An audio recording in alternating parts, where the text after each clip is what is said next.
Assalamu alaikum viewers and welcome back to my channel Study Law with Bushra.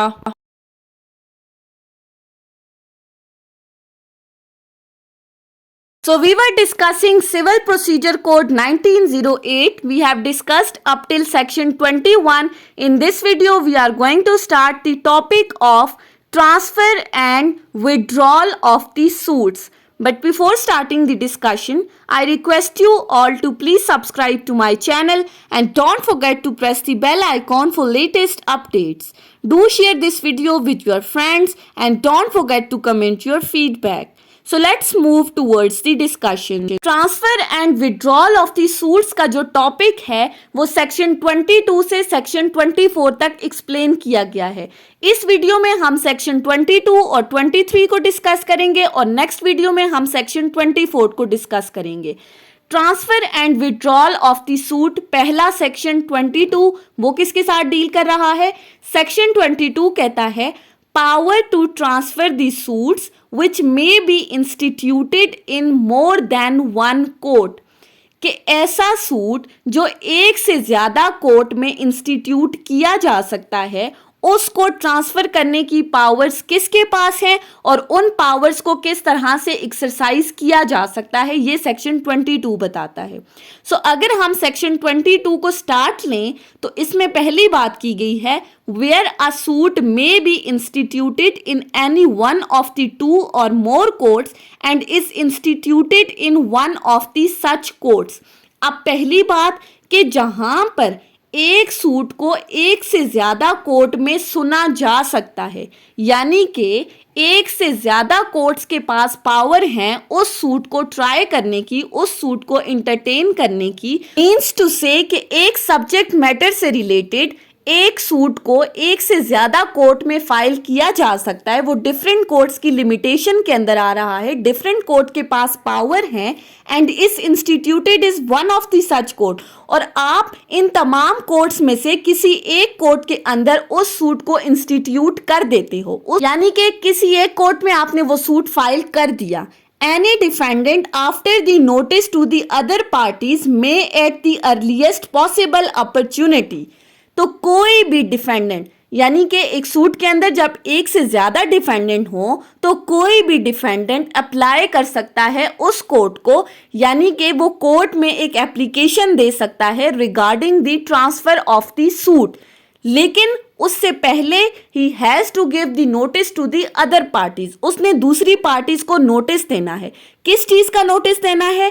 कि मैं ये suit इस court से किसी दूसरी कोर्ट में ट्रांसफ़र करवाना चाहता हूँ, क्योंकि एक से ज़्यादा कोर्ट के पास पावर है इस केस को सुनने की. And in all cases where the issues are settled or before such settlement applied to have the suit transferred to the another court. या फिर वही बात कि आपने ये जो एप्लीकेशन मूव करनी है, जो आपने कोर्ट के अंदर एप्लीकेशन फाइल करनी है, वो या तो आपने इश्यूज फ्रेम करने से पहले करनी है या फिर at the time of the framing of the issues आप ये एप्लीकेशन कोर्ट के अंदर फाइल कर सकते हो. And the court to which the application is made, after considering the objections of the other parties, if any, shall determine in which of the several court having the jurisdiction the suit shall proceed.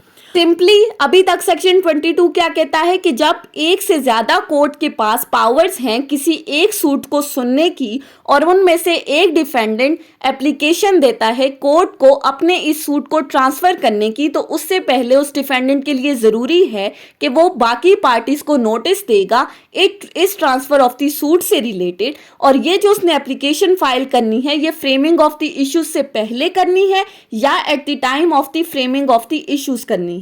और ऐसी court जिसको ये application देगा, अगर किसी दूसरी party की तरफ से इस एप्लीकेशन के ऊपर किसी भी तरह की कोई ऑब्जेक्शंस रेज की जाती हैं, ऑब्वियसली जब आप दूसरी पार्टीज को नोटिस दोगे अगर उन्हें किसी तरह का एतराज़ है तो वो अपने इस एतराज़ को कोर्ट में रेज करेंगी.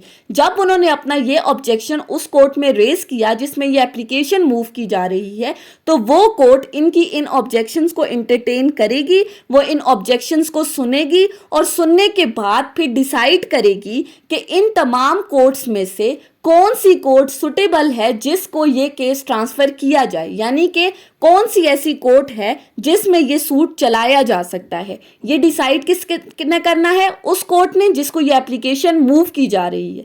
सो सेक्शन 22 क्या बता रहा है कि जब एक से ज्यादा कोर्ट के पास पावर होंगी किसी सूट को सुनने की, तो उसको आप ट्रांसफर करवा सकते हो किसी दूसरी कोर्ट में। अब आ जाते हैं सेक्शन 23 के ऊपर। सेक्शन 23 क्या कहता है? To what court application lies, यानी कि पिछले सेक्शन में जिस एप्लीकेशन की हम बात कर रहे हैं कि वो कोर्ट में फाइल की जाएगी डिफेंडेंट की तरफ से after notice to the parties, अब वो कौन सी कोर्ट है जिसमें आप ये एप्लीकेशन मूव कर सकते हो। सो सेक्शन 23 के अंदर बेसिकली 3 सिचुएशंस बताई गई हैं, 3 सर्कमस्टांसेस बताए गए हैं जिनके अकॉर्डिंग आप अपनी एप्लीकेशन को मूव कर सकते हो। हम 1 बाय 1 इनको डिस्कस करते हैं। सबसे पहली बात, where the several courts having the jurisdiction are subordinate to the same appellate court, an application under section 22 shall be made to the appellate court। पहली बात कि जब सेवरल कोर्ट से मुराद जहां पर सूट को सुनने की पावर है, जिन जिन कोर्ट्स के पास उस सूट को ट्राई करने की पावर्स हैं, जब वो सारी की सारी कोर्ट किसी एक एपिलेट फोरम की सब ऑर्डिनेट हैं, वो तमाम एक ही एपिलेट कोर्ट के मातहत हैं, तो ऐसी सूरत में जो आप ट्रांसफर एप्लीकेशन फाइल करोगे अंडर सेक्शन 22 वो उस एपिलेट कोर्ट को की जाएंगी जिस एपिलेट फोरम के मातहत ये तमाम कोर्ट्स आ रही हैं। बहुत सारी कोर्ट्स एक एपिलेट कोर्ट के मातहत हैं, तो उसी एपिलेट फोरम के अंदर आप ट्रांसफर की एप्लीकेशन मूव करोगे, पहली बात। Secondly, where such courts are subordinate to the different appellate courts but to the same high court, the application shall be made to the said high court। दूसरी बात कही जा रही है कि जब ये सारी की सारी कोर्ट्स डिफरेंट एपिलेट फोरम के सब ऑर्डिनेट हैं, यानी कि पहली सिचुएशन में एपिलेट फोरम सेम था, सेकंड सिचुएशन कहती है कि जब ये सारी की सारी कोर्ट डिफरेंट एपिलेट फोरम की सब ऑर्डिनेट हैं, लेकिन जो हाई कोर्ट है वो सेम है, एक ही हाई कोर्ट के बट डिफरेंट एपिलेट फोरम्स के सब ऑर्डिनेट हैं, तो ऐसी सूरत में जो एप्लीकेशन मूव की जाएगी वो उस हाई कोर्ट में की जाएगी। पहली सिचुएशन में हमने कहा था सेम एपिलेट फोरम है। अब सेम एपिलेट फोरम किस तरह हो सकते हैं कि एक डिस्ट्रिक्ट है जिसमें डिफरेंट तहसीलें हैं, उन तहसीलों की जो कोर्ट्स हैं वो उसी डिस्ट्रिक्ट कोर्ट की सब ऑर्डिनेट हैं, तो आप उस डिस्ट्रिक्ट कोर्ट के अंदर एप्लीकेशन मूव करोगे। सेकंड सिचुएशन कहती है कि जहां पर एपिलेट फोरम डिफरेंट है लेकिन हाई कोर्ट एक ही है, तो आप जो ट्रांसफर की एप्लीकेशन मूव करोगे वो उस हाई कोर्ट के अंदर करोगे। तीसरी situation, where such court are subordinate to the different high courts, the application shall be made to the high court within the local limit of whose jurisdiction the court in which the suit is brought is situated। तीसरी situation कहती है कि जहां पर ये तमाम courts different high courts की सब ऑर्डिनेट होंगी, तो ऐसी सूरत में एप्लीकेशन कहाँ मूव की जाएगी, यानी कि जब आप एक प्रोविंस से दूसरे प्रोविंस में अपने सूट को ट्रांसफर करने जा रहे हो, तो ट्रांसफर की एप्लीकेशन किस कोर्ट में मूव की जाएगी? जिस हाई कोर्ट की सब ऑर्डिनेट कोर्ट में वो सूट फाइल किया गया था, उसी हाई कोर्ट के अंदर आप अपनी ट्रांसफर की एप्लीकेशन को भी दोगे।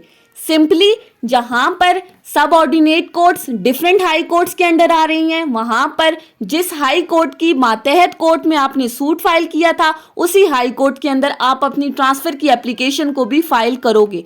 सो सेक्शन 23 क्या कहता है कि जहां पर डिफरेंट कोर्ट्स जिनके पास एक सूट को ट्राई करने की पावर्स हैं, अगर तो वो सेम एपिलेट फोरम के अंडर आ रही हैं, तो आप उसी एपिलेट फोरम में अपनी ट्रांसफर की एप्लीकेशन को फाइल करोगे।